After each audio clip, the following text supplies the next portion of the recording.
Quand Dieu m'envoie en Côte d'Ivoire, c'est un jeune garçon de 27 ans. J'arrive pour la première fois dans un pays où je ne connais personne. Alors vraiment personne. Et donc je pars de mon pays, ayant reçu de mon père l'équivalent d'à peu près 90 dollars, 90 euros, donc 100 dollars, 50 000 francs CFA. J'arrive en Côte d'Ivoire.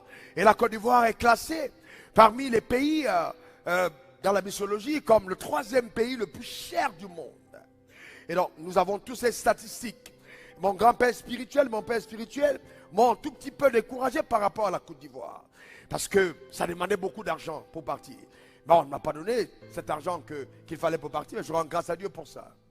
Alors, il se trouve que quand j'arrive pour la première nuit en Côte d'Ivoire, je suis accueilli à la gare de bus. Je reste dans les premières nuits à la gare de bus et ensuite par des réfugiés.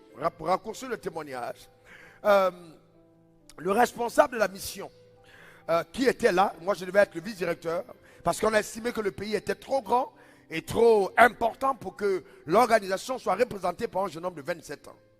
Alors celui qui devait couvrir la mission, quand il me reçoit, la première question qu'il me pose, il dit, mais comment tu vas faire pour vivre? Il dit, on n'a pas assez d'argent pour prendre soin de toi. Et moi, ma réaction est immédiate. Je lui dis, mais il est écrit que le juste vivra par la foi. Il dit, ok, très bien. J'ai dit, c'est par la foi que je vivrai. D'accord?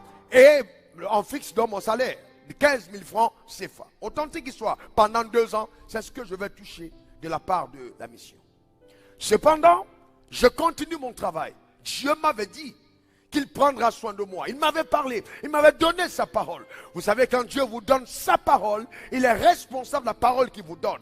Il connaît exactement les circonstances que vous allez traverser.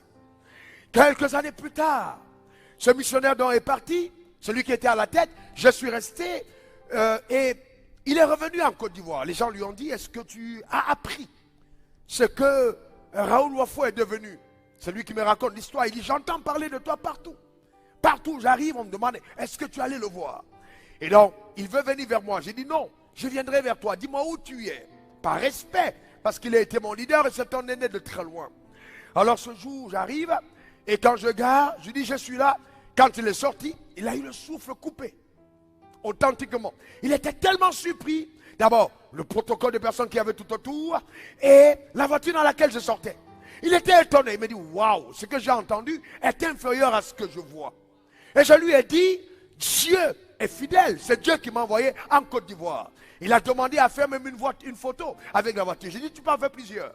Il est monté dans la voiture, il s'est assis, il a fait semblant d'être au volant. On lui a fait un shooting. Amen, avec la voiture. Mais qu'est-ce que je suis en train de dire? Je n'ai pas appelé en Amérique, non. Je n'ai pas appelé en Europe, non. J'ai simplement obéi à la voix de Dieu. Et Dieu a béni le travail de maman. Je suis en train de te dire que tu n'as pas à t'inquiéter. Ton futur sera totalement radieux, glorieux, béni, prospère. Donne-moi ton meilleur amen.